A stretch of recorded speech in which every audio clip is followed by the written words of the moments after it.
I was holding the keys to my first house when my dad handed me the lawsuit. 3 days after closing, on a quiet street in Mesa, the sun was still low enough that the sidewalk looked washed clean. He placed the envelope in my hand like he was giving me a birthday card and said it was time for me to pay for the leukemia I survived. I remember thinking two things at once.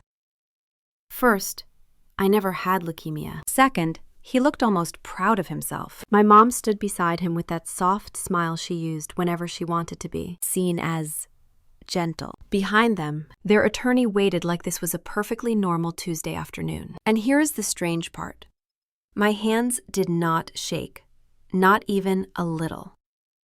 That surprised me. Maybe I had already learned to expect this kind of thing from them, or maybe some part of me had known that the moment I finally built something for myself, they would find a way to take it. I want to say I argued. I did not. I just stared at the printed number $150,000 and felt something cold settle inside me. If you are listening and you have ever had a parent turn on you like a switch, flipped, you know that feeling. It knocks the wind out of you without making a sound. I'm Rona, 28 years old, and I have worked from the time I was 16. Fast food after school, grocery store weekends, nursing classes squeezed into whatever hours were left. I drove a car that rattled every time I turned right. Ate cheap soups at midnight before early morning shifts. For 12 years, I did that without asking my parents for $1. Meanwhile, Vanessa, my younger sister, glided through her teens and 20s like the world owed her comfort. My parents paid for her tuition, her apartment, her bakery dream that lasted roughly 6 months. I did not say that with resentment. It was just the math of our household. She was the one they chose to invest in, so there I was. I am 28 years old, a pediatric oncology nurse who finally had a place with my name on the mortgage and not a roommate list. I had walked through the rooms earlier that morning testing the light, remembering exactly how many hours I covered for other nurses to afford the down payment. I had bought used furniture, cleaned the cabinets until my hands smelled like lemon disinfectant. It felt like the start of something solid. My phone kept buzzing in my back pocket. First my mom, then my dad, then Vanessa. All variations of that need to talk now. I ignored them. I wanted one afternoon without being pulled into their urgency. Then the doorbell rang. I looked through the peephole and saw the three of them. My mom was wearing a knit top I had never seen, my dad in that button-down he wore to funerals, and a man in a dark suit behind them who looked like he wished he were anywhere else. I opened the door anyway, old habit. My mom stepped forward first, glance sweeping the living room like she was already taking inventory. She said they were happy for me. "Congratulations on the house." Her voice had that sugary tilt, like she was reading from a script. My dad stayed silent until she finished. He said they would not stay long. They just had something important to give me. That was when he handed me the envelope. Inside was a stack of papers explaining that I owed them $150,000 for leukemia treatment costs they claimed they had paid when I was 18. My dad said the church raised money. My mom said they took a second mortgage. Then she dabbed below her eye that there was nothing there. Vanessa stood near the fireplace with her arms folded and the smallest smirk. She said it was only fair since I had bought a house worth $300,000 without considering what I supposedly owed. I could hear myself breathing. Slow. Steady. I asked when exactly I was treated for leukemia because I remembered anemia, iron supplements. A specialist told me to eat more spinach. I remembered working double shifts that year because money was tight. I did not remember chemotherapy, baldness, bone marrow biopsies. My dad said I was too sick to remember clearly. My mom said the doctor had diagnosed stage 2 leukemia, and she had done everything in her power to save me. The attorney behind them nodded like he expected me to crumble. The bill they handed me listed Desert Hope Cancer Center. I had never heard of it. The codes printed beside the treatment names did not line up with anything I knew from my work. I asked who the doctor was. My mom said the clinic had closed. My dad said I should not question people who saved my life. I remember pressing my thumb against the edge of the paper because I needed something sharp to focus on. Then came the ultimatum: 30 days to repay what they claimed I owed. If I could not, they would pursue the lien and force the sale of the house, my house. The attorney said they were prepared to file immediately. My dad said this was the responsible thing to do. My mom said she was disappointed it had come to this, but they needed the money back. Vanessa, still smirking, said I should not act surprised. She reminded me my parents had sacrificed so much for both of us. My mom glanced at Vanessa then. A look so quick I almost missed it. She said Vanessa deserved the house more than I did anyway, that she had always been the responsible one. The daughter who listened, the daughter who never questioned them. It slipped out so casually it felt rehearsed. And suddenly the logic sharpened into place. If they could pressure me into transferring the deed to her, even temporarily, she would sign anything they put in front of her. Then they would sell the house, take the money, and patch whatever financial hole they were drowning in. Vanessa would never push back. She never had. For the first time, I understood I wasn't just the target. I was the obstacle. I should mention something here. People sometimes imagine these moments as loud or dramatic. They picture shouting, doors slamming. But this moment was quiet. Too quiet. Like everyone in the room was waiting to see if I would break. Maybe just silence while someone hands you evidence they were never on your side. I told them I needed them to leave. My voice came out flat. No anger, no pleading, just a flat line. My mom gasped like I had slapped her. My dad said he expected more gratitude. The attorney gathered his papers. Vanessa shrugged. They walked out without looking back. The door clicking shut felt louder than anything they had said inside the house. After they left, my phone buzzed again. A text from my mom, telling me not to make this harder than it needed to be. One from my dad, reminding me I owed them my life. One from Vanessa saying I always made things dramatic. I put the phone face down on the counter and stood there long enough that the sun shifted across the floor. Then the nurse's brain kicked in. Critical thinking. Pattern recognition. I opened my laptop, logged into my old patient portal, scanned every lab result from that year. Hemoglobin low. Ferritin low. Anemia. No oncologist, no chemotherapy, no imaging, no biopsy. Nothing that even brushed the edge of leukemia. I searched for the name of the cancer center. Nothing.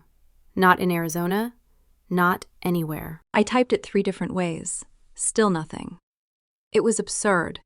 It was infuriating. And it was suddenly very clear that whatever story they had built had nothing to do with me and everything to do with money.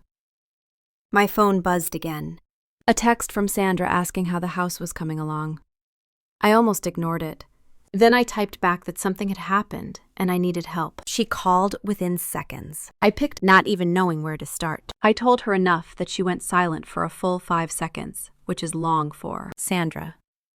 She finally said we would figure it out and to save every document. When the call ended, the house felt heavier. Or maybe I finally understood why I had been so reluctant to let my parents through the door in the first place.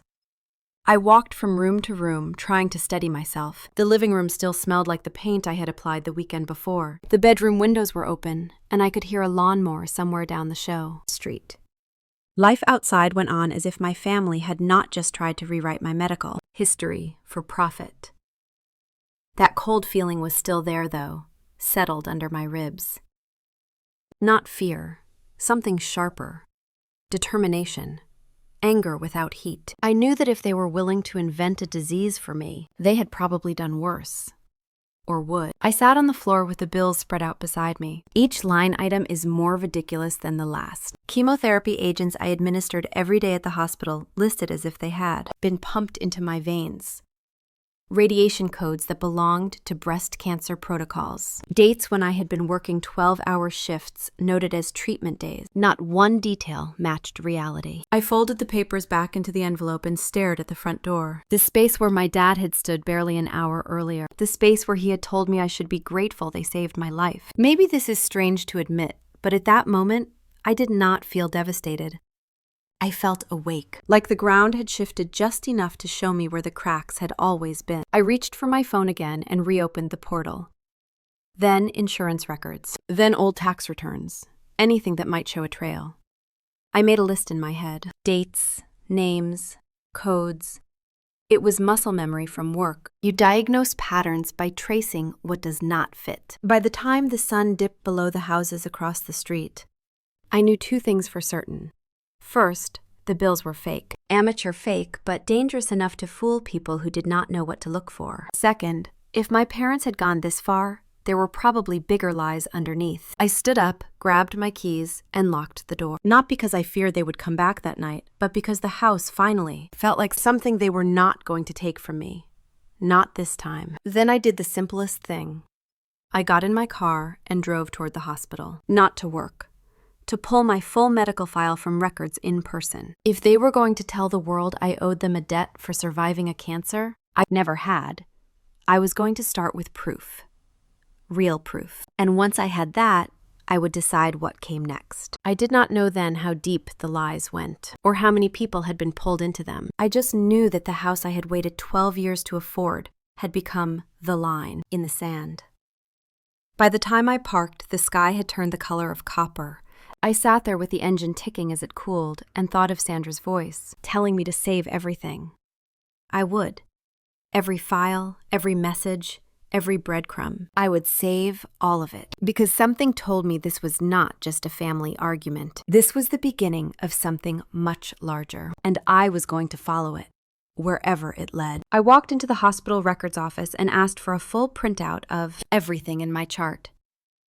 The clerk did not blink. She typed my name, confirmed my birthday, and said it would take a few minutes. I stood there listening to the soft hum of the printer behind the desk. When she finally handed me the stack, it was thin. Too thin for someone who supposedly survived leukemia. I thanked her and walked back to my car with the papers tucked under my arm like they might blow away. I sat in the driver's seat with the dome light on and read line by line. Iron deficiency. Low ferritin. Fatigue. Dietary recommendations. A clinic note telling me to follow up in 3 months. No oncology codes. No hematologist. No imaging. No chemotherapy. Nothing. I already knew the truth, but seeing it in black and white made something tighten behind my ribs. There was not even a hint of anything cancer-related. If my parents had faked this, they had not just lied. They had invented an entire crisis for profit. I went home, locked the door behind me, and spread the papers out on the kitchen counter. It was almost midnight by then. I should have been asleep, but my brain felt like someone had flipped every switch on at once. I turned my laptop back on and typed Desert Hope Cancer Center into every search field I could find. Nothing came up. No registry, no license, no address. I checked the Arizona Medical Board. Nothing. I tried national directories. Still nothing. A real cancer center does not just vanish. That was my first solid confirmation that this was never real. Around 1 a.m, I pulled up my insurance portal. It took a few tries to remember my old passwords. Once inside, I clicked through past claims. It was like stepping into a room where someone had thrown paint everywhere. There were claims for treatments I had never received. Claims for dates when I had been at work in the pediatric wing. Claims filed under Desert Hope with provider numbers I did not recognize. The numbers were high. Tens of thousands of dollars approved. More pending. My mouth felt dry as I scrolled. I called the insurance number, not expecting anyone to pick up. A recorded voice said the lines were closed until 8 a.m. I made a note to call as soon as they opened. Then I opened my mom's social media page. I had unfollowed her years earlier but never blocked her. A post from a decade ago sat near the top of a tagged album. A link. Help Rona beat cancer. My picture next to a paragraph describing a brave young woman fighting leukemia. Donations listed publicly. 430-something people had given money. The total amount was more than $80,000. I scrolled through the comments and felt my stomach twist. Mrs. Henderson wrote that she donated $5,000 from her husband's life insurance because she believed no family should face that battle alone. A man named Frank wrote that he lost his daughter to leukemia and wanted to help someone else's child survive. A group of teenagers from the church youth group had raised funds by selling cookies. My mom had replied to almost every comment with thank you notes and fake updates about my treatment progress. I kept scrolling. There were photos of me looking exhausted during my nursing school years, posted as if they were taken during chemotherapy. Pictures of me sitting on the couch after back-to-back 12-hour shifts used as proof that I was too weak to stand. I closed my eyes for a moment because something hot and sharp moved through me. They had taken moments of my life I barely survived emotionally and turned them into props for a scam. I clicked away before I said something to myself I could not take back. Instead, I picked up the phone and called Vanessa. She answered on the third ring, sounding irritated. I asked her if she knew about the GoFundMe. She sighed and said, of course she did. I asked if she had ever seen proof that I was sick. She went quiet long enough that I thought the call dropped. Then she said our mom told her I did not want visitors because I was ashamed of how I looked. I told her that made no sense because I never lost my hair or missed work. She said she figured I got better fast. I told her the campaign raised more than $80,000. Her breathing changed then. I asked her again if she had ever seen proof. She whispered no.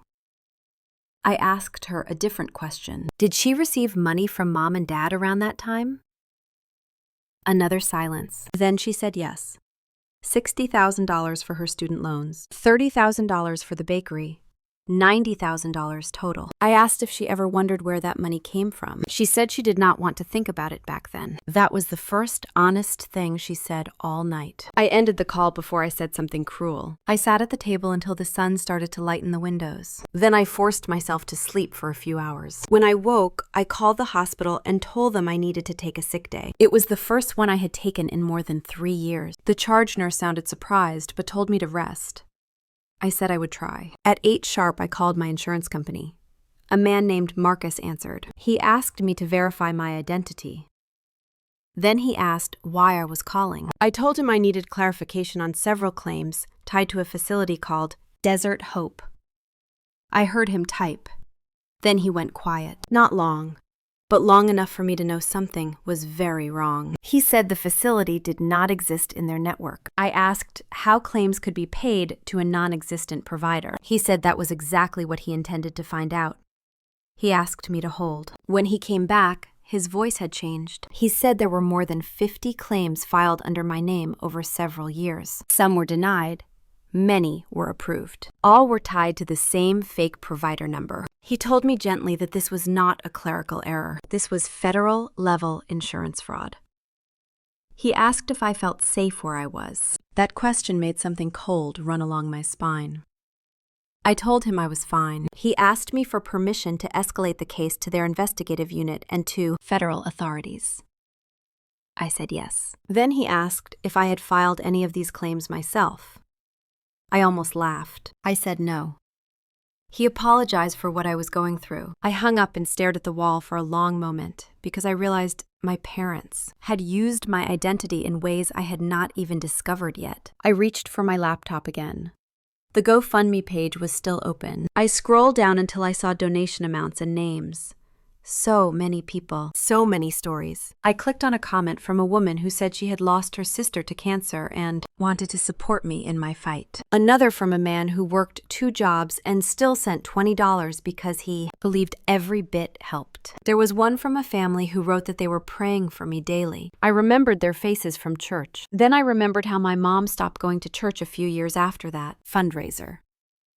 I wondered if people had started asking questions back then. I closed the laptop and rested my forehead on the table for a moment, not because I was overwhelmed.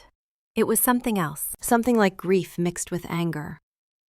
I kept seeing those comments, people who had given more than they could afford, people who had opened their hearts because they thought they were helping me live. My dad and mom had lied to all of them with straight faces and warm smiles. My phone buzzed. Sandra again. She had texted earlier asking for an update. I wrote back that things were worse than I thought.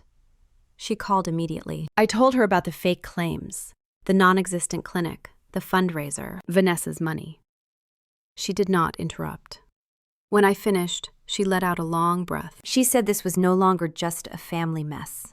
This was criminal. She told me I needed an attorney. I told her I could not afford one. She said she knew someone who owed her a favor. A woman named Lydia. I wrote the name down. An hour later, I was explaining everything to Lydia on the phone. She spoke in that firm, calm voice attorneys use when they know more than they say. She asked precise questions.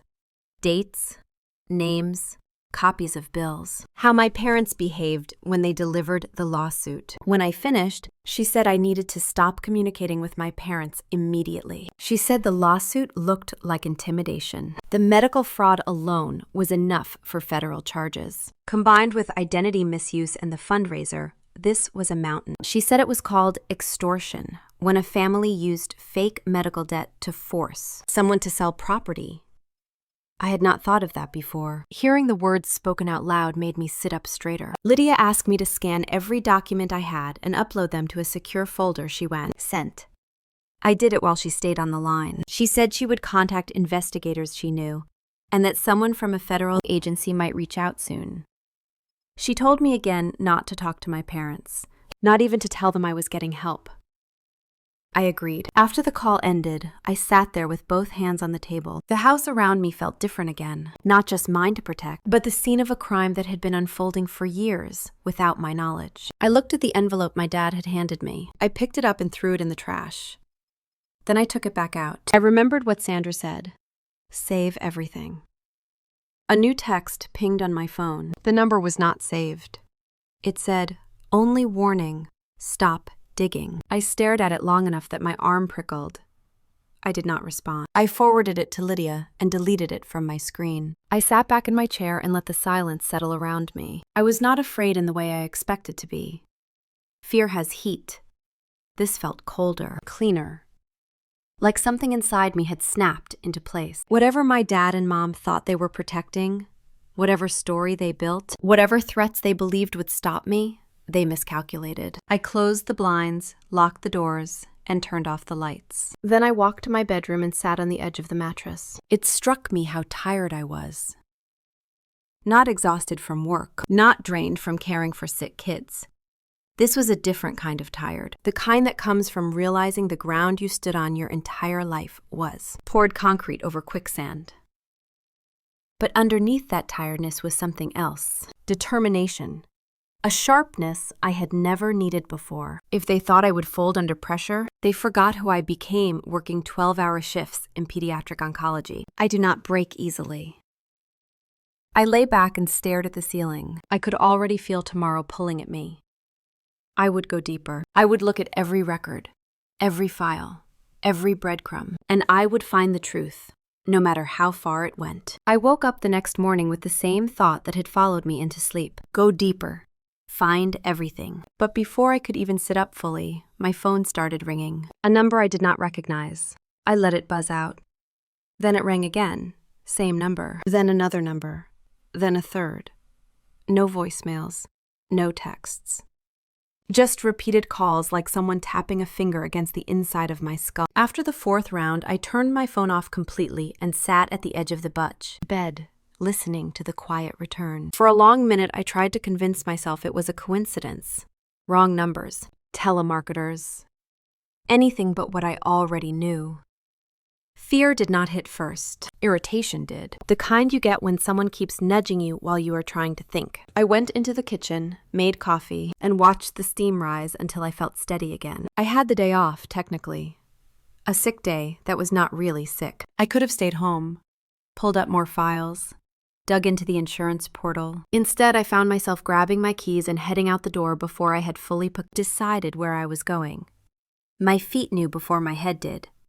St. Catherine's Church, the place where the fundraiser started, the place my mom had used as her stage. It was Sunday.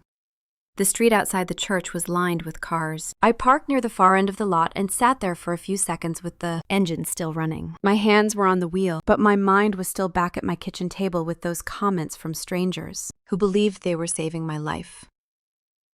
I turned off the car and stepped out. The air smelled like dry grass and old hymnals. A few families were walking to their cars, kids running ahead, a couple hugging goodbye. I waited until most people had cleared out, then walked toward Mrs. Henderson's blue sedan. She stood beside the driver door leaning on her cane, adjusting her purse strap with careful fingers. I had always remembered her as the woman who brought pies to church potlucks, sweet potato in the fall, cherry in the spring.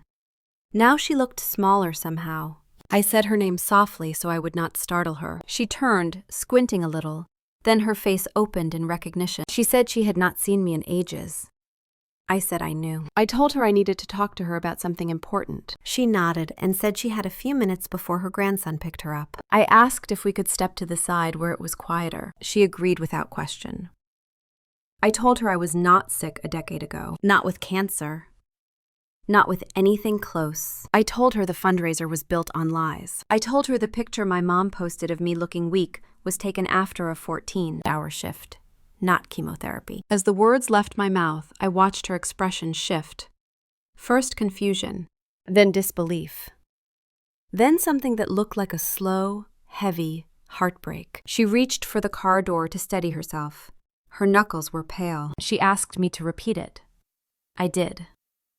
She asked if I was absolutely certain. I told her I had my medical records in my bag. She looked toward the church building as if expecting someone to appear and explain it all away. Then she whispered that she gave $5,000 from her husband's life insurance because she thought she was saving me. She said it quietly, like saying it too loudly would break something inside her. I felt a rush of nausea because she was exactly the kind of person my parents had. Targeted, honest, kind, trusting.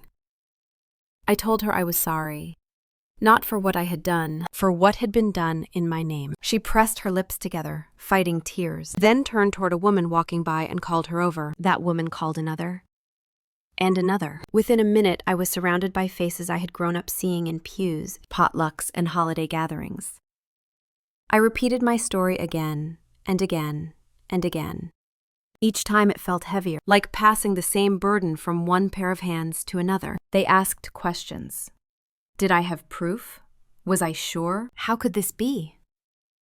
Someone asked where the money went. Someone else said she donated her grocery budget for an entire month. They looked at me like I was both the victim and the reminder of what they had lost. Pastor Mike walked toward us from the church doorway. He had that kind, steady presence that made people think he could fix things just by being there. He asked what was going on.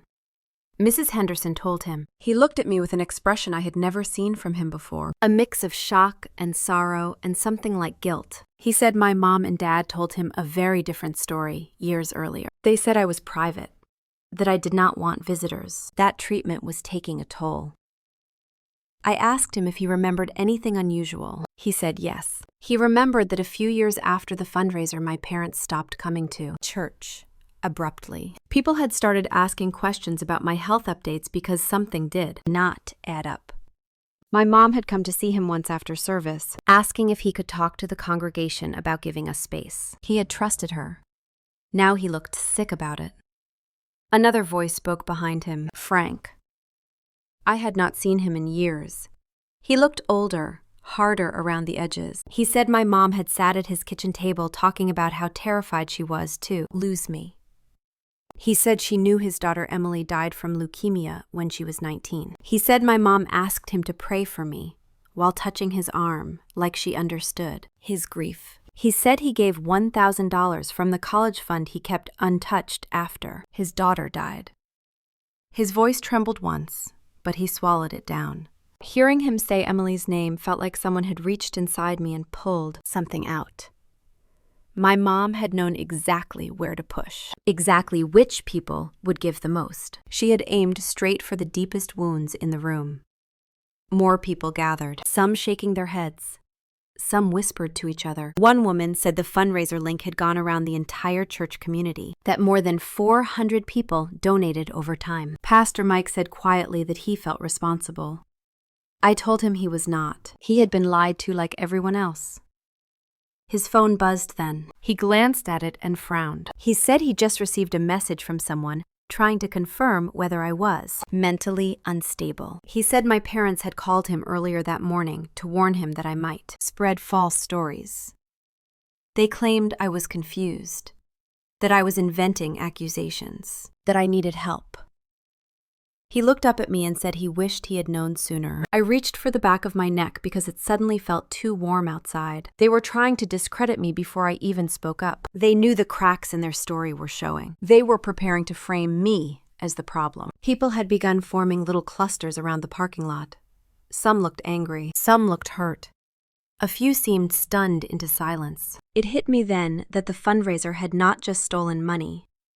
It had stolen trust, community, faith in goodness. These people had opened their wallets and hearts because they believed they were fighting alongside a young woman facing a deadly disease. And my parents had used that trust like currency. After the crowd finally started to thin, I walked back to my car. My hands felt numb on the steering wheel. Before I started the engine, I checked my mailbox through the car window. A plain white envelope stuck out slightly. No stamp, no return address. Someone had placed it there by hand. I opened it carefully. Inside was a single sheet of paper with block letters written in black marker. Stop now. Last chance. No signature. Nothing else. The kind of message people write when they do not want handwriting traced. I felt the coldness from the night before returning, settling higher this time, near my throat. I drove home slowly, replaying every face from the parking lot in my mind. Mrs. Henderson steadying herself against the car. Frank Swallow's anger and grief at the same time. Pastor Mike tried to reconcile his belief in my family with the truth he had just heard. All those people holding the weight of a lie they never asked for. When I got home, I locked the door and placed the envelope on the counter beside my laptop. Then I sat down on the floor because standing suddenly felt difficult. My parents had not just lied to me. They had built an entire scheme around my name. They had used a church full of kind people as their personal bank. They had manipulated grief, generosity, and spiritual obligation. They had done it all with smiles and hugs and prayer circles. I pressed my palms against my knees until they tingled. This was larger than the fake bills, larger than the lawsuit, larger than the insurance claims. This was not a desperate mistake or a misunderstanding. This was deliberate, calculated, sustained. A system, not a slip. For the first time, I stopped thinking of it as something that could be fixed with a conversation or an apology. I looked at that envelope on the counter. The threat meant they were scared of what I might uncover. And people only get scared when there is much more to hide. It was not just a family problem anymore.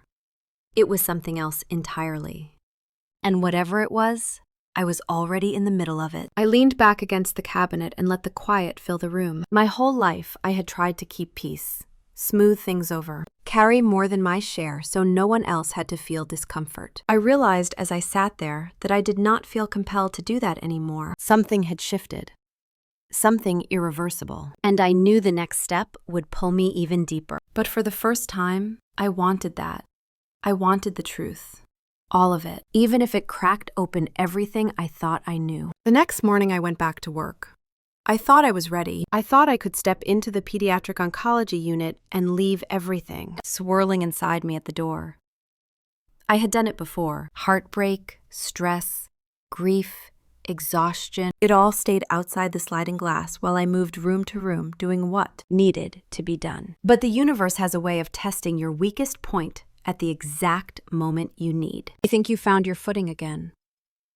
My first patient of the day was Emma, 6 years old. Acute lymphoblastic leukemia, the same diagnosis my parents had pretended I fought. She was sitting up in her bed wearing a plastic princess crown, smiling at a tablet propped on her knees. Her hair had thinned so much that the crown looked oversized on her tiny head. I stepped inside and she looked up at me with that trusting little grin kids sometimes give you when they have no idea how brave they really are. She said she had saved me a sticker. A pink unicorn. I felt my knees wobble for a second. Just a second. Enough that I had to grip the rail of her bed. Her parents stood at the foot of the bed. Jessica smiled at me, though her eyes looked like she had not slept in days. Carlos had both hands shoved into his pockets as if he needed to hold himself together. I asked how the morning had gone. Emma said she was a bald princess now. She giggled. Jessica almost cried. I excused myself to grab her meds and walked into the hallway trying to breathe evenly. The hallway felt narrower than usual. My chest felt tight, not like fear, but like anger pushing upward with nowhere to go. Sandra caught me before I reached the med station. She took one look at me and said I needed a second. I told her I was fine. She placed her hand on my shoulder and steered me toward the break room. When the door closed behind us, she said my face looked like I had seen a ghost. I told her about Emma's diagnosis matching the one Mom and Dad had used. She let out a low whistle and said that was cruel, even by their standards. I told her I almost lost my balance when I saw Emma smile. Sandra looked at me for a long moment and then said something simple. Emma is real. Her illness is real. You are here for her. What your parents did has nothing to do with this child. That snapped something back into place. professional instinct, compassion without collapse. I went back to Emma's room and walked her through each step of her chemo for the next day. She asked if she would throw up. I told her maybe, but we had medicine to help with that. She asked if her hair would grow back. I smiled and told her it would, but she looked adorable now too. She said she wanted purple hair next time. Carlos laughed softly for the first time that morning. After finishing the infusion, I stepped aside with Jessica near the window. She looked out at the parking lot like she was bracing for something. She told me they had already spent more than $50,000 on copays, medications, lost work hours, all the hidden costs that insurance never really covers. She said they were lucky compared to some families. They had relatives helping them. But even then, the road ahead was long. She said quietly that Emma's treatment plan could stretch 2 years, and they had no idea how much more debt they would accumulate. I felt that same cold tightening behind my ribs. My parents had stolen tens of thousands of dollars by pretending I had what Emma actually fought for her life to survive. People like Jessica and Carlos were drowning in bills while my parents were fabricating expenses for cash. I kept my voice steady as I told Jessica we would do everything we could for Emma. She nodded, eyes wet but grateful. The days stretched on. By evening, my feet ached, my throat felt raw, and my mind kept circling back to the church parking lot, the fundraiser, the fake clinic. When my shift ended, I walked out to my car and sat there with my hands on the steering wheel. The sky over Mesa was turning that soft copper color again. I thought about going home and sleeping, but something told me the night was not done with me yet. I drove home anyway. As I pulled into my driveway, I noticed a car idling at the curb. Silver sedan. Too familiar.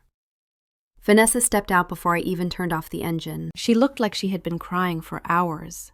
Mascara smudged, hair pulled into a messy knot, hands shaking so badly she kept tucking them into her sleeves. I stayed in the car for a moment because I needed one breath before facing her. When I stepped out, she rushed toward me, saying she needed to talk. Her voice cracked in the middle of the sentence. I told her to slow down. She said she could not. She said she was scared.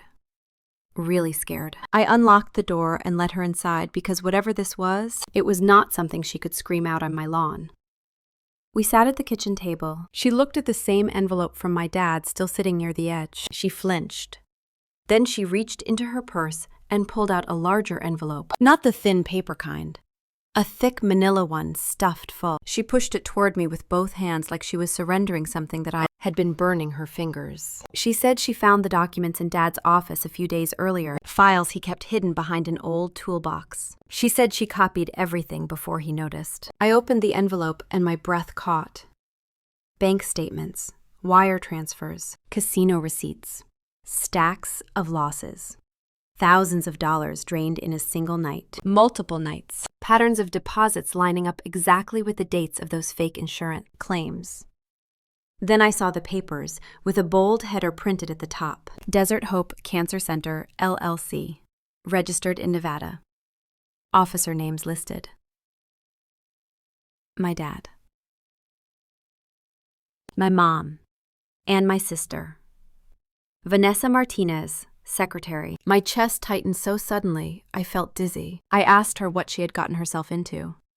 She said she had been 19. She said Mom told her it was just paperwork to help with a consulting business. She said she did not read it before signing. She looked at me like she expected me to scream. I did not. I just felt a slow, heavy understanding settle over everything. I kept pulling out documents, a spreadsheet, pages of numbers. Columns showing money coming from something called Christian Investment Circle. I asked what that was. Vanessa said it was a program my parents ran through church members and friends of friends. People investing retirement savings, inheritances, small nest eggs, promised returns, safe growth. My stomach dropped as I flipped through more papers. More than 50 families had invested over $2.3 million. I asked how much was left. Vanessa looked down and said almost none. She swung her purse open again and handed me the last sheet. A balance summary. $47,000 remaining. $2.3 million brought in. $2.2 million gone.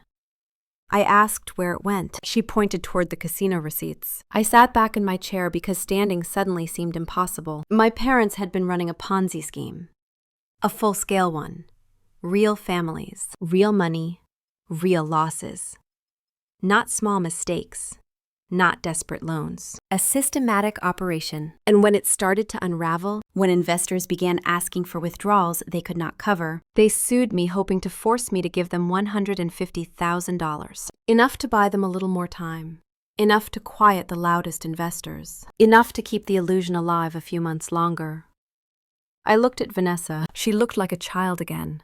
Lost, scared. She said she did not know any of this until last week. She said she found Dad's computer open with a document labeled reality. She said it was a list of everything stolen and everything gone. She said that was when she panicked. When she realized her name was on official filings. When she imagined herself going to prison because she had signed a piece of paper. She did not understand. She said she came to me because she did not know who else to turn to. I closed my eyes for a moment because the weight of everything pressed too hard. The fundraiser. Insurance fraud, the fake clinic, the Ponzi scheme. My parents had layered lies on top of lies until they needed my house to buy them. One more month of pretending. I asked Vanessa why she brought this to me now. She said because I deserved to know. Because I was the only one who had not taken anything from anyone. Because she could not carry it alone. She asked if I hated her. I did not answer, not because I wanted to hurt her, but because I needed to breathe. I told her I did not know what I felt yet. She said she would cooperate with whatever investigation came. She said she was willing to testify. I believed she meant it. Fear is a powerful motivator, and she was drowning in it. After she left, I spread the documents across the kitchen table. Every sheet told the same story. My parents built an empire of fraud using my identity, the church community, and anyone who trusted them. When the structure started to collapse, they reached for the closest thing within their control.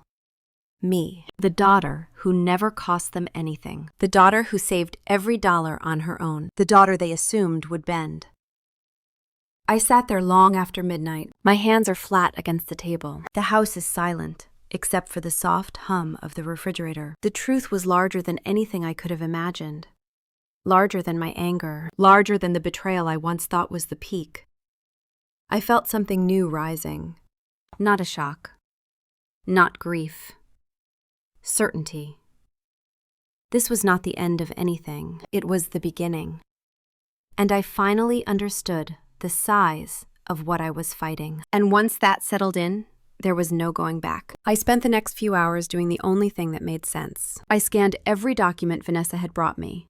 The bank statements, the wire transfers, the casino losses that look like someone letting money fall into a bottomless well. The Nevada registration forms for Desert Hope. The list of investors in the Christian investment circle, each name a reminder that this was not a private shame, but a public wound. I uploaded everything to 2 cloud drives, then a third. Then I emailed copies to myself, to an encrypted folder, and finally to Lydia, with a short message saying, "These files explained everything." I did not try to sleep. My body felt electric, like my nerves had forgotten how to turn off. I left the lights on in the kitchen and kept pacing the hallway, checking the front door even though I had locked it at least 3 times. At some point I sat on the couch with my laptop open on my knees. The screen glowed softly against the dark room. I watched the cursor blink while I waited for a reply from Lydia. Nothing yet. The house was too quiet. I could hear the subtle ticking of the oven settling as it cooled. I tried to breathe in slowly, out slowly, like I tell anxious parents to do when their child is being prepped for a procedure. I must have drifted, not fully asleep, not fully awake. Then my phone buzzed sharply against my thigh. The screen lit with a notification from my door camera. Motion detected. Time stamped 2:17 in the morning. For a second I thought it was a glitch. Maybe a cat. Maybe the wind. I opened the camera feed, still half groggy, expecting to see my empty porch. Instead, I saw my dad crouched under the window wearing a dark jacket and gloves. He was levering a screwdriver against the frame. My mom stood beside him with a small flashlight cupped in her hand. She kept sweeping the beam across the siding like she was looking for weak spots. Her hair was pulled back tight, her mouth pressed into a thin line. I froze.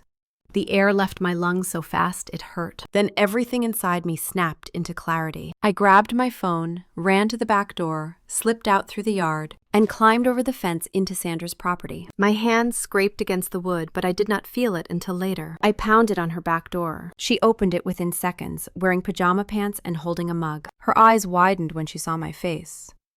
I told her they were inside my yard. I told her they were breaking in.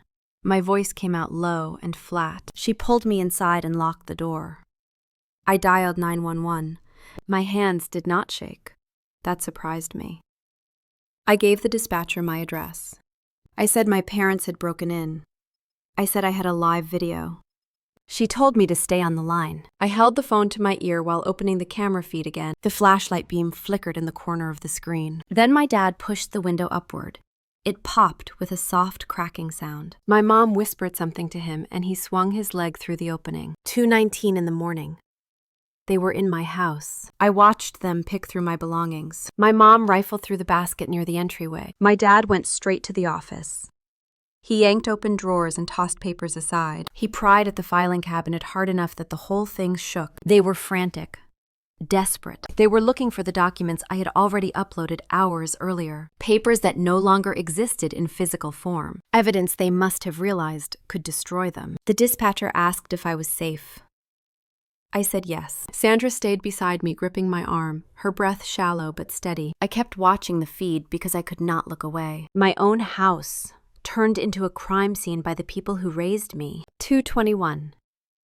My mom rushed down the stairs with a stack of envelopes. She at least pretended to check their contents before tossing them to the floor. She kept telling my dad to hurry. She looked younger in her movements, but not in her face. Her face looked carved, all hard angles and fear. 2:25.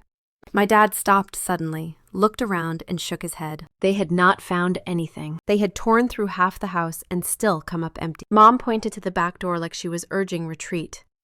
He nodded. 2:27. Headlights swept across the side of the feed. Silent at first. Then the patrol cars rolled into view.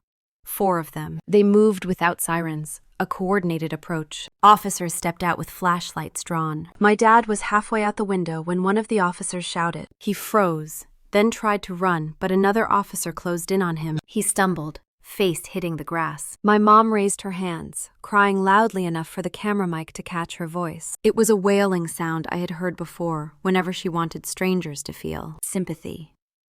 An officer led her to stand. She kept crying and saying they had every right to be in the house. My dad shouted that I was mentally unstable. He said I was imagining things. He said he was there to protect me. His face was red and streaked with sweat. Sandra squeezed my shoulder and whispered that I should go out. I stepped onto her porch but stayed behind the line of officers. The night air felt colder against my skin after the heat inside her house. One of the officers, a woman with dark hair pulled into a bun, asked if I was the homeowner. I said yes. My mom tried to reach for me, but one of the officers blocked her path. She cried louder, saying she loved me, saying she was trying to fix things, saying I was ruining the family. My dad kept shouting that I would regret this, that everything I had was because of them, that they had sacrificed too much for me to betray them like this. I looked at them in a way I had never looked at them before, not through fear, not through guilt, but through the plain, flat truth. I told the officer I wanted full charges. I told her I had documentation of earlier threats and video evidence. I told her the break-in was deliberate and tied to an ongoing fraud investigation. My mom crumpled at those words. She bent at the knees like someone had cut a string, and she sank to the ground, wailing. My dad jerked his arm, trying to pull free from the officer's grip, but the officer held him firm. Neighbors stepped outside. Porch lights flicked on, one after another. I saw Mr. Chen from across the street holding his phone up, recording the entire scene. He nodded at me once, a quiet gesture of solidarity. The officers placed my mom and dad in separate cars. My mom looked out the window, as if waiting for me to rush forward and beg them to stop. I did not move. My dad shouted something muffled by the closed window. I did not care enough to decipher it. Vanessa stood by the curb. I had not seen her until that moment. She had been waiting in her car, engine running, her face pale. An officer told her to step out, and she did, hands visible. She kept saying she did not know they were doing this tonight. She kept saying she was sorry. I believed she meant it, but it did not matter. She had been part of something long before she tried to undo it. By the time the patrol cars pulled away, the sky had begun to lighten at the edges. The air smelled faintly of crushed grass where they had been tackled. I walked back into my house with Sandra beside me. The window frame was splintered. Papers were scattered. The filing cabinet leaned at an odd angle. My entire living room looked like a storm had torn through it. But none of that hit as hard as the envelope waiting on the kitchen counter. My phone buzzed again. A text from an unknown number. "You have no idea what you have started." I stared at the screen. Then I forwarded the message to Lydia and the police contact and turned the phone, face down on the counter. I was tired. Deeply tired. But underneath the exhaustion was a steadiness I had never felt before. They could threaten me. They could break windows. They could tear through my belongings. But the truth was already out of their hands, and mine was the only direction left for it to go. I walked to the sink, turned on the tap, and let the water run until it turned cold. Then I splashed my face and braced myself against the counter, listening to the quiet hum of my refrigerator filling the space between everything that had just happened and everything that would come next. I did not sleep. I did not even try. I sat at the kitchen table watching the sky shift from black to gray, then gray to pale gold. Hours passed in a kind of numb clarity. By the time the doorbell rang, I was still in the same chair, hands wrapped around a mug of cold coffee I had forgotten to drink. I stood slowly and walked to the door. Two people stood on my porch, a woman with sharp eyes and a clean navy blazer, a man with a tired but steady face and a binder tucked under his arm. They held their badges in a way that suggested they had done this exact gesture thousands of times. She introduced herself as Special Agent Keisha Williams. He was Special Agent Tom Bradford, Federal Bureau of Investigation. I opened the door wider without thinking. They stepped inside like they already understood the layout, as if they had been observing from a distance, long before this morning. Agent Williams asked if I was all right. I said yes, because saying anything else might have broken the fragile composure holding me upright. She motioned toward the kitchen, and we all moved there, passing the scattered papers still on the floor from the break-in. She glanced at the destruction but did not comment. They sat across from me at the table. Agent Bradford set his binder down, clasped his hands, and watched me with the calm patience I have only seen in people who deal with emergencies for a living. Agent Williams said Lydia had sent them the documents late last night. She thanked me for forwarding the threat message. Then she said something I had not expected. They had been investigating my parents for weeks. They had been following patterns of suspicious insurance activity. They had been trying to link fake medical facilities to actual people. The break-in escalated their timeline. They came now because it was no longer safe to wait. Hearing that my parents had been under federal investigation before I even knew the fake cancer bills existed made my stomach twist. It meant this was bigger than the small world of my childhood, bigger than the kitchen table where my mom had taught me long division, bigger than the driveway where my dad had tried to teach me to ride a bike without training wheels. Agent Williams opened the binder and rotated it toward me. She let me read the first page without speaking. It listed 127 claims, 127 fraudulent insurance submissions filed under 11 different names. Not just mine. Names I did not recognize. Identities that belonged to real people. Some from church, some former co-workers of my dad, some strangers who had no idea their medical histories had been hijacked for profit. When I reached the end of the page, I felt an odd detachment, like I was looking at numbers for a grant request or a research report, not the criminal record of my parents. Agent Bradford then pointed to the total payout. $1.2 million, stolen through repeated fraud over several years. I asked why no one had caught it earlier. He explained that individual insurance companies see isolated claims. Only when multiple insurers share data do patterns surface. By then, the money was gone. Agent Williams flipped to the next section. The Ponzi scheme. Christian Investment Circle. She said her team had traced every deposit and withdrawal. She said the total collected across 13 years was $2.3 million. She let that number settle before continuing. The remaining balance was $47,000. The rest had been siphoned into casinos, personal accounts, early investor payouts, vacations, credit card debts. I told her I already knew some of that. Vanessa had shown me the documents. Agent Williams nodded. Vanessa had been in their office at 6 in the morning with her own attorney. She was cooperating fully. She was terrified, but she was telling the truth. She had signed the Nevada registration at 19 without understanding the nature of the business. Her cooperation would likely earn her a plea deal and reduced charges. She would still owe restitution, but might avoid prison. Hearing that made something inside me loosen. Not forgiveness. Not yet. Just relief that she would not be dragged down to the same depths as my parents. She had choices now. She was making the right ones. Agent Bradford moved to the next section. The identity theft victims. 11 people. Some elderly.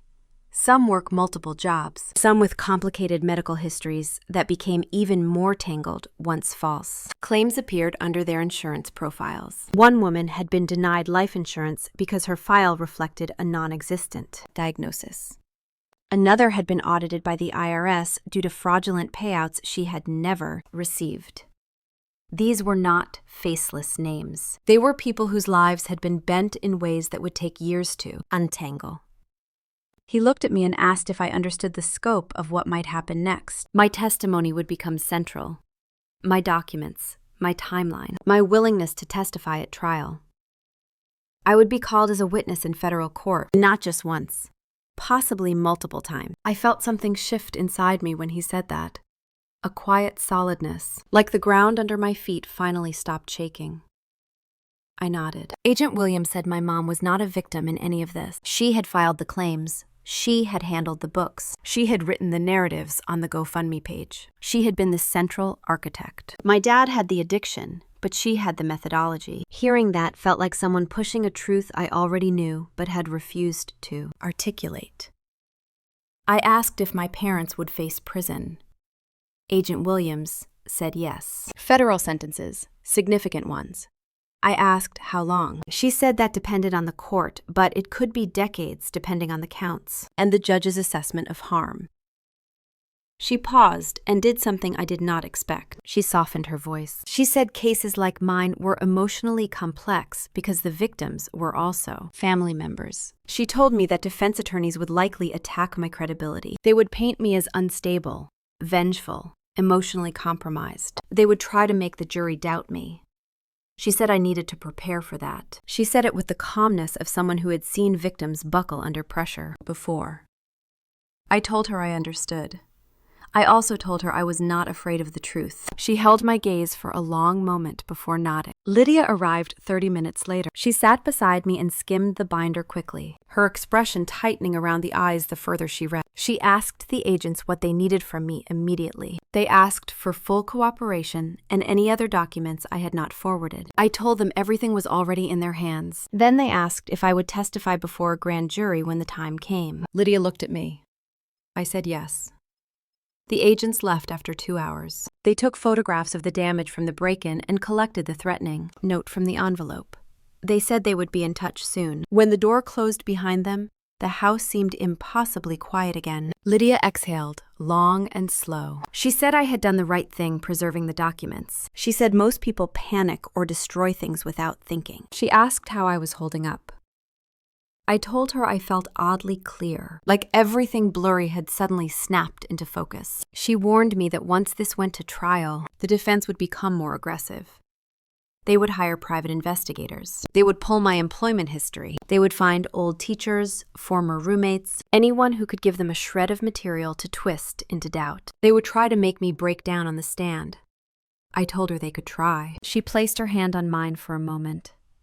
She said it would be hard. I said hard things happen to children like Emma every day. Adults could handle their share too. When she finally left, I walked through each room of the house. The place still looked violated.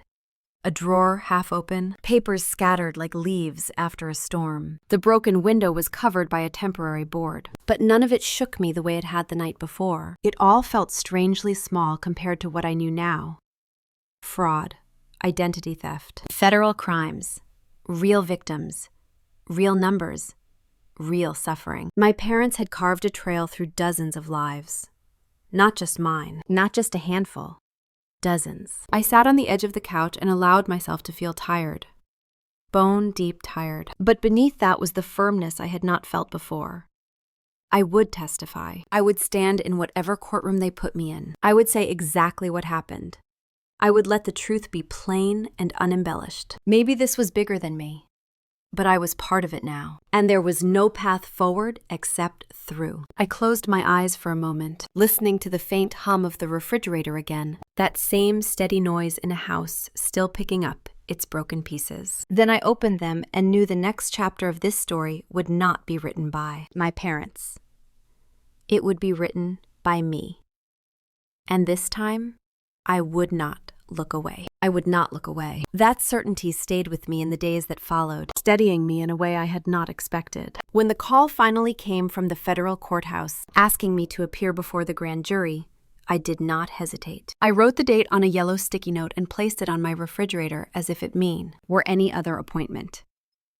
A dental cleaning, a car service. Except this appointment would decide whether my parents spent the rest of their lives pretending nothing happened, or finally faced the truth they had created with their own hands. The morning I testified, the air outside felt oddly clean. I drove downtown in silence, gripping the wheel with both hands. My stomach felt hollow, but not in a fearful way, more like the space you clear before something important enters. When I walked into the courthouse, Agent Williams was already waiting. She nodded once. No pep talk, no rehearsal, just a quiet recognition that I knew what I was doing. Inside the grand jury room, it was colder than I expected. A long table, rows of chairs, jurors who looked like they had been pulled from grocery stores, office cubicles, bus stops. Regular people suddenly asked to weigh the kind of choices I still struggled to understand myself. The prosecutor, Margaret Foster, walked me through my oath. My voice did not shake. She asked me to describe the fake leukemia diagnosis. I did. Then the fake clinic, the GoFundMe page, the insurance claims, the Ponzi scheme documents Vanessa had delivered in that thick envelope. I spoke clearly. I did not embellish. I did not soften. I watched the jurors lean forward at certain points, like when I described the break-in, or when I described Mrs. Henderson in the parking lot gripping her cane, realizing her donation had gone into the pockets of liars. A man in the second row asked if I had confronted my mom about any of it before coming forward. I said no. He nodded like that and told him something about me, maybe about boundaries. Maybe about survival. A woman near the edge asked what I wanted to happen now. I paused and told her the truth. I wanted accountability. Not revenge, not pity, just accountability for the people who had hurt so many without blinking. She studied me as if trying to decide whether she believed me. Then she wrote something down. When my testimony ended and I walked out of the building, Margaret caught up to me. She said I had done exactly what they needed. I thanked her, but it felt inadequate. I did not know what to do with the strange, washed-out feeling that settled in my chest. Later that afternoon, my phone buzzed with a message from Lydia. Indictment granted. I stared at the screen for a long time. The words looked too simple for what they carried. It did not list charges. It did not need to. I already knew the scope. I already knew nothing about the past decade could be unmade. The next morning, my parents' attorney held a press conference outside the courthouse. His name was Marcus Sullivan, and he had the look of a man who rehearsed his sympathy in the mirror. His suit was perfect. His expression is soft at the edges. He said this case was a tragic misunderstanding within a family. He said financial mistakes can happen to anyone. He said calling them criminals before trial was unfair. Then he shifted his tone slightly and said he hoped the public would keep an open mind given my history of emotional instability. Emotional instability. I stood in my kitchen watching him speak on my small television, the volume turned low, the coffee in my mug growing cold. It was almost impressive how easily he said it. Like he had been handed a script. I pictured my mom feeding him lines through a prison phone. I pictured my dad nodding along. I turned the television off because his voice made something inside me tighten. Not fear, not shame, anger. A clean, steady kind. The kind that comes from knowing someone has crossed a line for the last time. Over the next few days, I began hearing from people I had not spoken to in years. A high school classmate messaged me saying an investigator had asked whether I had mood swings. back then. One of my professors from nursing school emailed asking if everything was all right, because someone had inquired about my academic records. Even my old manager from the diner where I worked at 16 called to say a man had questioned whether I was ever late or ever lost my temper. She told him I was one of the few teenagers she could trust with the register. None of them gave the investigator what he wanted. Every message ended the same way. They were on my side. They were sorry. They wished me strength. And that support did something for me that I had not expected. It reminded me that my parents were not the narrators of my story anymore. The threatening texts did not stop. Another came 3 nights later. I hope you understand what you are risking. Another came after work. You think you will win, but you will not. I forwarded each one to Agent Williams. She told me to save everything. She told me to vary my routine. She told me someone might be watching. I asked if she thought I should leave my house. She said no. They wanted me to be afraid. I did not have to give them that. She said the break-in had already strengthened the case. She reminded me I had done nothing wrong. One evening while I was walking to my car in the hospital parking lot, I noticed a sedan sitting near the edge of the lot with its lights off. My heart picked up for a second, but when I looked closer, I saw an older woman waiting for someone, her face illuminated by her phone. I felt a strange embarrassment at my own suspicion. That was the thing about threats. They turned the entire world into silhouettes you needed to evaluate. I went home, locked the door behind me, and sat on the couch with a blanket around my shoulders. My house still carried reminders of the break-in. A scuffed floorboard, a replaced pane of glass. But it also carried a new sense of solidity, the kind that comes from knowing the truth is no longer trapped inside you. Lydia came by later that week. She placed a stack of papers on my table. Trial preparation. She told me not to read it all in one night. She said defense attorneys can be relentless. They might raise their voices. They might smirk. They might distort timelines or twist words. She told me to answer simply, to breathe before responding, to let silence work in my favor. She warned me again that they would attack my character, that I needed to be ready to hear things about myself that were not true. I told her I had already practiced that my whole life without knowing it. She gave me a small, sad smile. We went over possible questions. How did you feel when you discovered the fake diagnosis? Why did you not confront your parents sooner? Did you ever resent your sister? Did you want the house so badly that you created this story? I answered each one, some clearly, some with a catch in my throat. But I answered them. Later that night, as I lay in bed staring at the faint glow from my phone charger, I realized something had shifted again. I no longer felt caught in the middle of a story someone else created. I was moving toward something. A reckoning. A clean line drawn between what used to be and what would be. The fear had dulled. The anger had sharpened. And beneath both was a growing acceptance. I would be a witness. I would speak in a room full of strangers and let them decide what parts of my life mattered. I would hear my parents deny, deflect, accuse, and plead. I would survive it. When I finally closed my eyes, I felt the edges of exhaustion pulling me under. Not the frantic kind, the steady kind that comes after carrying something heavy for too long. Tomorrow would bring more preparation, more questions, more waiting. But for the first time, I felt ready to face whatever came next. The trial was coming. I would be there. Those words stayed with me through the weeks leading up to the trial, steady as a heartbeat. When the first morning of proceedings finally arrived, I felt strangely calm, not numb, not detached, just ready. Like someone had tightened every loose screw inside me overnight. The courthouse steps were crowded when I arrived. Reporters formed a loose semicircle near the entrance, their voices overlapping in a low, restless hum. I kept my head down and followed Agent Williams through the metal detectors. Inside, the air felt too cold again. Government buildings always did. I wondered if they kept the temperature low to make people uncomfortable enough to speak quickly.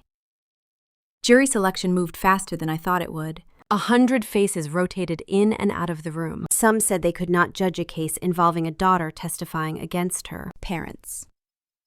Others said they believed financial crimes deserved harsher punishment because damage lasted longer than people realized. A few spoke with such conviction that the judge dismissed them on the spot. Too biased, too emotional, too eager. Eventually, 12 jurors remained along with 4 alternates: a retired teacher, a young software engineer, a postal worker, a nurse, a small business owner, people who might not have anything in common except the next few weeks of their long lives. When opening statements began, I sat behind the prosecution's table with my hands folded tightly in my lap. Margaret Foster stood, her posture calm but strong, and walked toward the jury. She introduced the case plainly. My parents committed fraud using my identity. They created a fake medical facility. They filed 127 false insurance claims. They operated a Ponzi scheme for over a decade, collecting more than $2.3 million from people who trusted them. She promised the jury they would see evidence, documents, bank trails, testimony, video footage. She said this was not a story about misunderstanding or bad bookkeeping. It was a story about choice. Repeated, deliberate choice. Then she stepped back to her table without theatrics, as if she had simply laid bricks on the foundation she would build for weeks. My parents' attorney, Marcus Sullivan, took the floor next. His tone was gentle. He said this was a sad family dispute, that I had misunderstood my parents' intentions, that people with gambling problems make mistakes but do not deserve to be labeled criminals.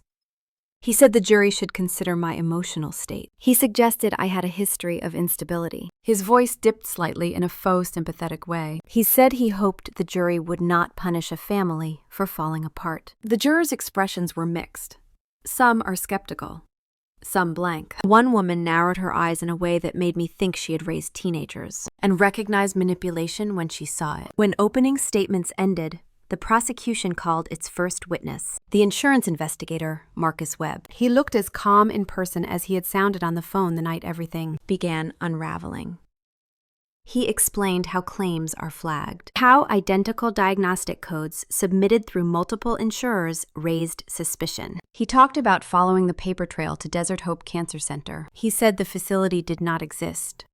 No physical address, no staff, no licensure, no medical equipment, nothing except a mailbox in Nevada and a string of electronic submissions. He broke down the numbers.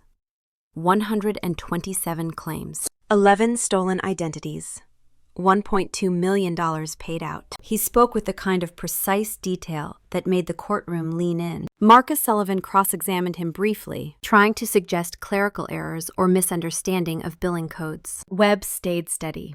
He said clerical errors do not create non-existent clinics. Mistakes do not reuse identical forged documents across multiple insurers. He finished his testimony with quiet finality. The FBI agent testified next, Agent Bradford. He stood in his crisp suit with the binder I had seen in my kitchen weeks earlier. He explained the Ponzi scheme with a diagram projected onto a screen beside the witness stand.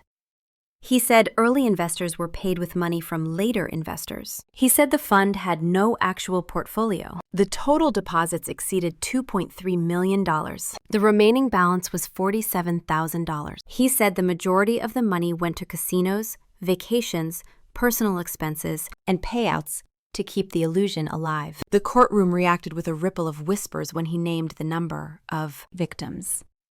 52 families. 52 separate stories of trust broken. Some elderly, some savings for children. Some are trying to rebuild after hardship, all used. Sullivan asked if gambling addiction could drive someone to make irrational decisions.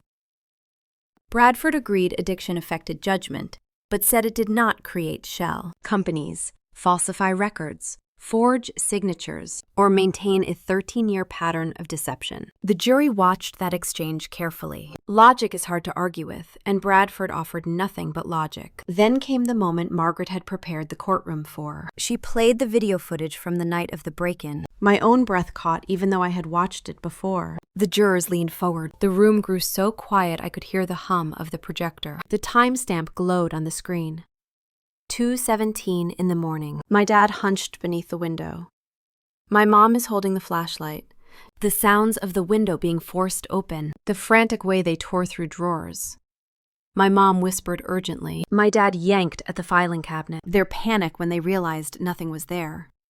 Then the arrival of the officers. My dad's failed attempt to run. My mom collapsed into her usual dramatic tears. My own voice in the background telling the officer I wanted full charges. The jury watched every second. People in the gallery gasped when my dad yelled that I was mentally unstable. Others shook their heads when my mom begged for mercy. One woman covered her mouth with her hand when the officers escorted them to separate cars. When the video ended, the room felt different, heavier, more grounded in reality. It is one thing to hear allegations. It is another to watch them unfold on a screen in front of you. Sullivan tried to soften the impact by suggesting my parents had panicked and made a poor decision out of fear. But the video spoke louder than he ever could. As each witness stepped down, the weight of evidence grew into something immovable. By the end of the week, even the air in the courtroom felt different. Thicker, more certain. Like the truth had pulled up a chair and settled in. I watched my parents throughout the week. My dad sat rigidly, his jaw clenched hard. My mom dabbed her eyes at predictable moments. Neither looked at me. Not once. I wondered if they had rehearsed not looking at me, so a juror might interpret it as heartbreak. But they did not seem heartbroken. They looked cornered. On Friday afternoon, the prosecution rested for the week. The judge dismissed the jury and cleared the courtroom. Margaret placed her files into her briefcase and approached me. She asked how I was holding up. I told her I felt strangely steady. She nodded like she had expected that answer. She said the first week had gone even better than she predicted. The evidence was strong. The reactions from the jury were promising. She said the video had sealed something important. She reminded me gently that next week would be harder. Victim testimony, emotional testimony, testimony that might feel like reopening wounds I did not create, but was still connected to. I walked out of the courthouse into the late afternoon light, feeling both exhausted and anchored. The wind carried the faint smell of rain, unusual for Phoenix in January. Cars passed. People hurried along the sidewalks with purpose. The world went on even when your life lived inside a courtroom. At the bottom of the courthouse steps, I paused and looked back once. The doors closed behind the last attorney. Inside that building, a version of my story had been carved into record. Not my parents' version, not my childhood version, the real one. And as I walked toward my car, I realized something quiet but certain. The prosecution was not just presenting evidence. They were building a path. A clear and unavoidable path. And my parents were standing at the end of it. For the first time in a very long time, the direction of things felt certain, and none of that certainty belonged to them. That thought stayed with me as week 2 began, heavier than anything the prosecution had carried into the courtroom. The jurors filed in quietly, their faces more serious than the week before. They had seen the machine of proof.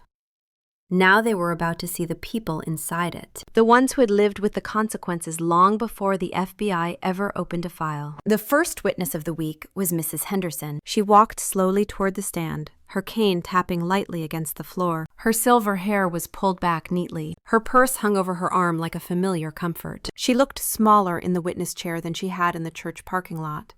But when the clerk swore her in, her voice was steady. The prosecutor asked her to describe how she came to donate to the fundraiser. She folded her hands in her lap and said she had known my family for years. She had believed in my mom, trusted her. She described the day my mom approached her after Sunday service, tears in her eyes, voice trembling, asking for help to cover leukemia treatment for me. Mrs. Henderson said she had been given $5,000 from the life insurance her late husband left her. It had been her safety net, money she saved for emergencies in old age. When she said that, a few jurors shifted in their seats, their faces tightening. She talked about checking the fundraiser page every week for updates, how relieved she felt when my mom wrote that the treatment was working, how she prayed for me every night, how she told her friends I was the strongest young woman she knew. The prosecutor asked what she felt when she learned the truth. Mrs. Henderson lowered her eyes for a moment, then lifted them again with a quiet dignity that made the room feel still. She said she felt betrayed in a way she could not explain. She said she felt foolish for believing something that had been built on lies. She said she lost more than $5,000. She lost trust. She lost the comfort of believing good intentions were what they appeared to be. When the prosecutor finished, Sullivan stood for cross-examination. He tried to suggest she donated voluntarily, that she misunderstood, that nobody forced her. She answered each question with polite firmness. She had donated because she believed she was saving someone's life. She had been deceived. The jurors watched her with a kind of reverence. She thanked the court when she stepped down. It broke something in me to watch her walk back to her seat. Next came Frank. He moved with the slow caution of someone who had carried too many heavy things in his life. He sat in the witness chair with his shoulders squared but his eyes deeply tired. When the prosecutor asked him how he became involved, he did not answer right away. He stared ahead for a long moment, then said my mom had come to his home knowing his daughter had died from leukemia years earlier. She had asked him to donate to save me because I had the same cancer. He said he had given $1,000 from the college fund he kept for a daughter who never lived long enough to use it. The courtroom went silent as he spoke. He described how my mom had touched his arm, how she had cried, how she had told him I was fighting for my life. He said he believed her because he wanted someone else's child to survive what his did not. His voice broke once.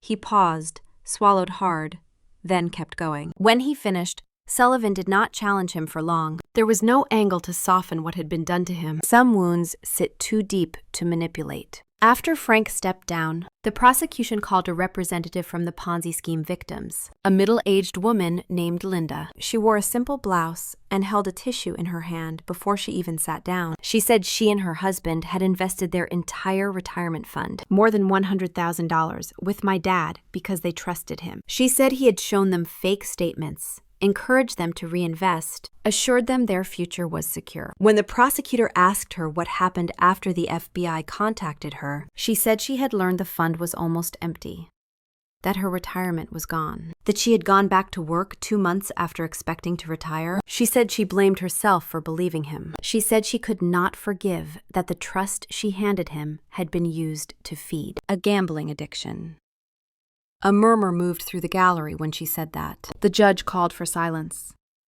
I watched my parents as she spoke. My dad kept his eyes fixed on the table. My mom blinked rapidly, as if trying to cry but unable to summon the moisture. Next came an identity theft victim, a quiet man named David. He described finding out he had been denied insurance renewal because his record reflected $60,000 in cancer treatment he had never received. He described months of phone calls, paperwork, denials, and the humiliation of trying to prove he had never been sick. He said it cost him nearly $10,000 in legal fees to clear his record. He said he had no idea who had done it until the FBI called. He glanced toward my parents once. Not angrily, just with disbelief that ordinary people could commit something so elaborate and cruel. Then the prosecution called their medical expert. Dr. Patel walked to the stand with his usual calm. Seeing him in that room brought a strange twist of comfort, like a piece of my real life settling into the middle of all this wreckage. The prosecutor asked him to describe acute lymphoblastic leukemia. He explained the symptoms, the blood counts, the diagnostic process, the treatments, the physical toll. Then she asked if it was possible for someone to confuse anemia with leukemia. He shook his head. The jurors leaned in.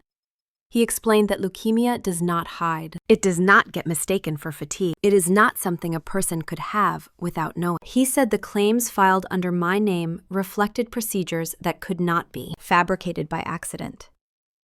Bone marrow biopsies leave scars. Chemotherapy creates obvious side effects. None existed in my medical history. Sullivan tried to challenge him by suggesting someone without medical training could misunderstand a diagnosis. Dr. Patel answered calmly. He said misunderstanding a cold for the flu was one thing. Misunderstanding anemia for leukemia was impossible. The jury seemed to take that in as if a puzzle piece had finally snapped into place. By the time the prosecution rested at the end of the week, the room felt different. Even the judge's posture had shifted slightly. The jurors wore expressions that suggested something inside them had settled, like they had walked through a long, dark tunnel and now stood at the mouth of it, looking back at everything they had seen. I sat there with my hands clasped together, the tips of my fingers cold. I could feel the shift, the clarity, the collective understanding that came when every piece of the story lined up. They had seen the donors, the grieving father, the victims who lost their savings, the medical truth, The financial truth, the raw human cost of deception sustained over years. And as court adjourned for the day and the jurors filed out one by one, I realized they were not just hearing facts anymore. They were holding the full picture, the one I had been piecing together in fragments, the one I had lived without understanding for far too long. The gallery emptied slowly. Reporters waited outside. The attorneys gathered their files. I stood, feeling the weight of everything that had been said in that room settle somewhere, deep inside me. And I knew the next part was coming. The defense would take its turn. The story would twist again. They would reach for anything that could loosen the foundation the prosecution had built. But as I walked toward the exit, following the rustle of coats and the murmur of voices in the hall, I sensed something quiet but unshakable. The jury had seen the people my parents had fed on, the lives they had consumed, the trust they had broken.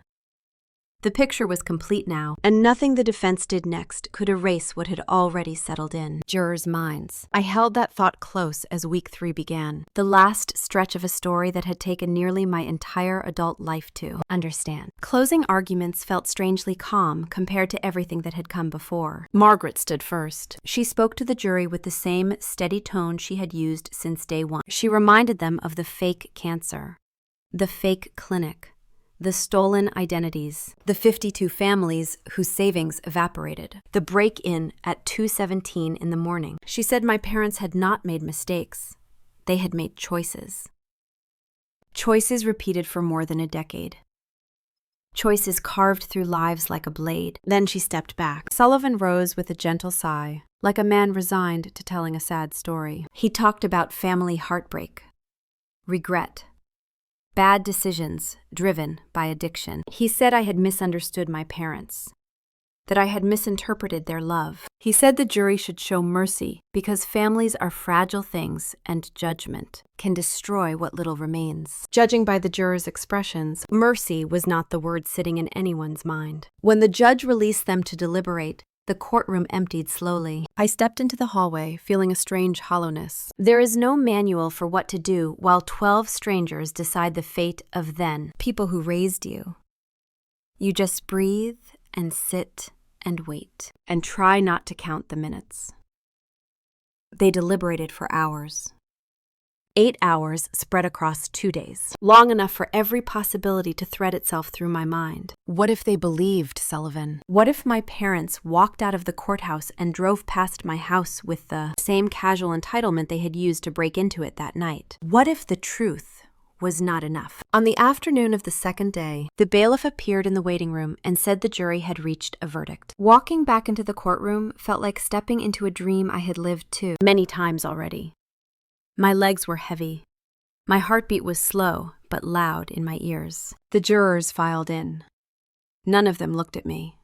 None looked at my parents. The clerk stood. She read the counts one by one. Guilty of wire fraud. Guilty of identity theft. Guilty of conspiracy. Guilty of money laundering. Guilty on witness tampering. Guilty of burglary. The list kept going until I felt something inside me loosen and fall away. My mom let out a soft cry. My dad stared forward as if he had been hollowed out. Vanessa, sitting behind me, whispered a prayer under her breath. I did not cry. I did not smile. I just breathed, deeply and fully, for the first time in what felt like years. Sentencing came 2 weeks later. The courtroom was filled again. Victims sat shoulder to shoulder. Mrs. Henderson in the second row with her hands folded neatly in her lap. Frank was staring at the floor like he had used up all the emotion he had left. Families who had lost thousands. People who had lost trust. People who had lost years. They spoke before the judge delivered her ruling. Mrs. Henderson said she forgave them, but she could not forget. Frank said my mom had broken something sacred inside him when she used his daughter's memory to steal from him. Linda said she would never retire the way she had dreamed, but she wanted the court to understand she blamed the fraud, not herself, anymore. When it was my turn, I walked to the podium and rested my hands on the cool wood. I did not prepare a speech. I spoke the truth as it lived in me. I said I wished I could say I forgave them, but I did not. Maybe I would someday, maybe not. I said I was not there to punish them. I was there because their victims deserved acknowledgement and closure. I said I refused to spend the rest of my life protecting people who had shown no interest in protecting anyone but themselves. My mom cried louder. My dad closed his eyes. Then the judge spoke. Her voice filled the room like the final word of a long argument. She said my parents had preyed on generosity, on grief, on trust. She said their actions were not accidents, but a deliberate scheme carried out over many years. She said accountability was the only just outcome. She sentenced my dad to 12 years in federal prison. She sentenced my mom to 15. They were taken into custody immediately. No final goodbye, no reaching for me. Just the clink of handcuffs and the soft rustle of uniforms as marshals escorted them out. When the door shut behind them, I exhaled. Not out of triumph, out of release. 6 months passed. The trial faded from headlines, but not from the lives it touched. Emma entered remission. Her hair returned in soft brown waves. She brought me a drawing of her standing with me under a rainbow, both of us smiling with stick figure certainty. I hung it on my fridge. I kept working my shifts at the oncology unit. Helping families through the worst moments of their lives grounded me in a way nothing else could. It reminded me that pain does not always have to break you. Sometimes it shapes you instead. My house became a different kind of place, a haven rather than a reminder. I invited friends over. Sandra brought a peach cobbler one Sunday and said the kitchen finally looked warm. I planted herbs on the windowsill. Basil, rosemary, things that smelled like peace. Vanessa and I exchanged polite messages. Nothing more. She attended her meetings, found a retail job she liked. She started making payments toward restitution. She apologized again through a long letter she mailed to me. I read it once and placed it inside a drawer. Forgiveness is not a door you force open. Sometimes it stays closed until it knows you are ready. The victims formed their own community. Some received partial restitution from the sale of my parents' assets, though it was pennies compared to what they lost. Still, they said it was something. A recognition.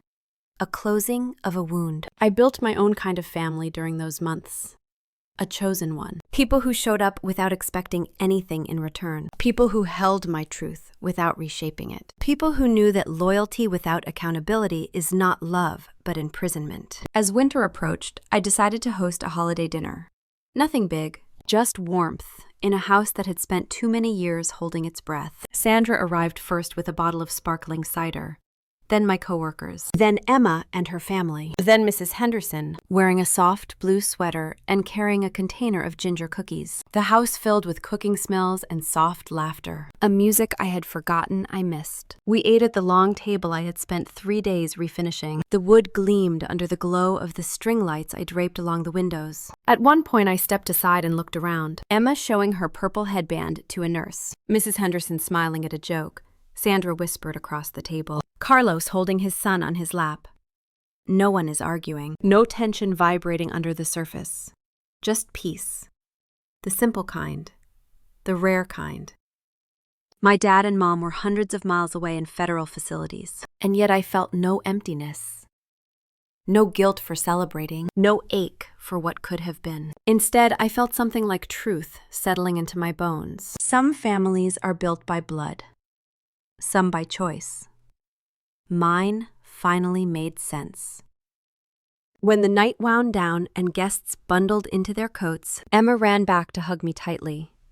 She said she hoped I would have a happy holiday. I told her I already did. After everyone left and the house grew quiet again, I stood by the window holding a mug of tea. Outside, the streetlights cast long, soft beams across the yard. Inside, the last traces of laughter lingered like perfume. For the first time in my life, the house felt full in all the right ways. And maybe that is what I had been fighting for without realizing it. Not just justice.